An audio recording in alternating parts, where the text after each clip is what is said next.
fundamentalism. That's hope for this nation. Now, the fact that somebody is upset right now is a good sign of what happens. The truth is, some people are upset right now with me, which bothers me about as much as a gnat when I'm eating a T-bone steak. Because the gnat is not going to, I'll share it with him. He can't eat much of it. But the honest truth is, some of these movies are R-rated movies. Now, you go to a Christian college, so-called, to see these movies, then these kids are going to learn these actors, and they're going to go down to the local movie house and see these R-rated movies. They're going to see a bunch of nude women and men up there on the screen, and they're going to go to the devil. And I'm simply saying, bless God, let Hyles-A College keep having soul winning and bus captains, and we're not going to play Notre Dame in football someday. Let them play the heathen crowd. We'll play our little intramural games. America's got to have strong, rock-ribbed, fundamental people. Now, wait a minute. The thing that started it, one issue, Christians. One issue. One issue. One issue becomes the whole Christian religion. You come to First Baptist Church of Hammond, you'll hear a sermon on the love of God one Sunday. You come back that night, you may hear a sermon on heaven. You come back Wednesday night, you'll hear a Bible study on separation. You come back the next Sunday morning, you'll hear a sermon on God's comfort or God's grace or God's goodness. You'll hear me preach in one sermon. I'll preach against all the sins I can think of in one sermon. But before you know it, the devil is so sneaky. He walks up and gets us to unite for a good cause. One issue Christianity. I can take you tonight and show you graduates of Hyles-A College that have destroyed churches over the gay rights issue. I'm thinking of a church right now. Fellow, I think I recommend him to the church. Wonderful man. Went to a church in a big city. Took that little old thing with 150, 200 people. Built it up running 7, 8, and 900 in Sunday school. Soul winning. Fought all kinds of sin. All the issues. And what happened? They had a gay rights ordinance battle in town. They came and asked him to head up the battle, and he got wrapped up in the gay rights thing. And brother, from then on out, every sermon, gay rights, gay rights, gay rights, gay rights, gay rights. Before long, the church went down and down and down and down. The people got so sick and tired of hearing gay rights sermons. One issue. One issue. Don't become a one-issue Christian. Now I'm going to say this, and I'll make a few others mad. We had to bring extra chairs Sunday night, so I'm going to prune the thing out a little bit.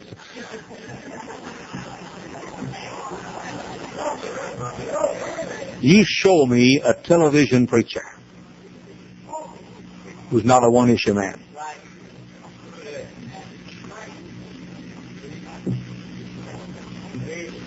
Every television ministry you'll find that's nationwide, somebody's building on a one issue. Politics, anti-abortion, raising money for poor, starving people in Africa. One issue. If you want to listen, if you want to, they had one fella, I'm telling you the truth, and if I tell you the truth later on, I'll remind you again. But I'm telling you the truth. There was one of these big television fellas years ago, nationwide. He showed a bunch of African children. He said, we got to feed these children. They sent him millions of dollars to send to Africa. They found out he had gone downtown to the colored section of town and redressed those little kids and put them out in the country. He wasn't in Africa. He was in Kankakee or somewhere. And, one issue. One issue. One issue. Most all of them, one issue, one issue, one issue. You don't build churches on one issue. You build churches on the whole counsel of God. All of it. All of it. And that's what happens. And that's one reason why the gates of hell have not prevailed against the First Baptist Church of Hammond, Indiana. Because the First Baptist Church of Hammond, Indiana preaches against every sin known unto man. And the First Baptist Church of Hammond, Indiana, it teaches the Bible, and we warn people, and we exhort, and we preach the Word, and we teach the Word of God, and we go soul winning, and we try to get people right with God, and we get folks called to preach, and we try to get folks to pray, we try to get folks to live in the Bible, we try to get folks to go soul winning, and it is not a one-issue church, and Christianity is not a one-issue religion. So the devil comes along. And in our generation, I have seen it in the last 25 years happen to literally hundreds of churches. They have died. Why? Because the devil wants the liberal to join up with the fundamentalist. But he couldn't get the fundamentalist to do it. So he started the New Orthodox, who believes like the liberal but talks like the fundamentalist, and tried to deceive him, but did not deceive him, most of them. And he failed. The devil said, I'm not through. I'll get a new evangelical, one that believes like the fundamentalist but talks like the liberal. And the fundamentalists will join up with him because he'll be downtown living on Main Street now. He can wear socks that match each other. And he's somebody. And the fundamentalists still didn't join in great numbers. And then the devil made his master plan. He brought one issue that everybody hates that's decent. And he got a big campaign going on that one issue. And what these other fellows couldn't do, that one issue did. And broke down the wall between fundamentalists and the liberals. And brother, once you start taking a brick off that wall, you'll keep on taking bricks off that wall. Until you'll end up showing Hollywood movies at Christian schools. I mean movies that are PG and R-rated.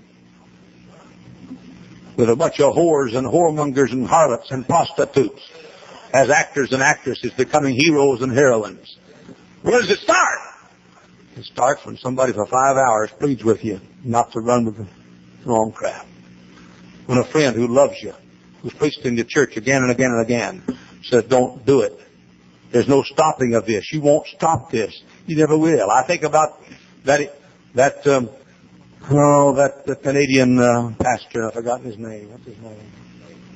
No. The one, what? Templeton, Chuck Templeton. Chuck Templeton pastored a church in Canada. He was so fundamental, he had John R. Rice preach for him. What did he do? Tell you what he did. He decided that he was going to enlarge his ministry. He became an evangelist. Fundamentalists were not big enough for him. He couldn't preach big enough meetings. So he became a preacher that preached in liberal churches too. And then he became the National Council of Churches approved evangelist. I don't know, I thought it used to have John Rice. I was in a motel room watching the news one day. They said, we are going to interview somebody. His name is Chuck Templeton. Chuck Templeton was interviewed. This same man that pastored a church, brilliant man, pastored a church in Canada, had John Rice to preach for him. I saw that man on the screen. They interviewed him. And he said, I no longer believe in a God. He's a movie scriptwriter. He said, I'm now an avowed atheist. Now, you're no stronger than he was. And this church can get sucked in just like his church got sucked in. You say, what's the safeguard? Stay mean. Keep a preacher up here as long as the First Baptist Church is here that spits and hollers and cusses a little bit. I don't mean that. That'll get to somewhere. But keep a preacher up here that spits and hollers and stomps and hits the pulpit and say, let's follow the right crowd. As long as we stay that way by the grace of God, we'll be obeying 2 Corinthians chapter 6:14, and we'll never have to come out from among them because we will not have gone in with them. Shall we stand, please?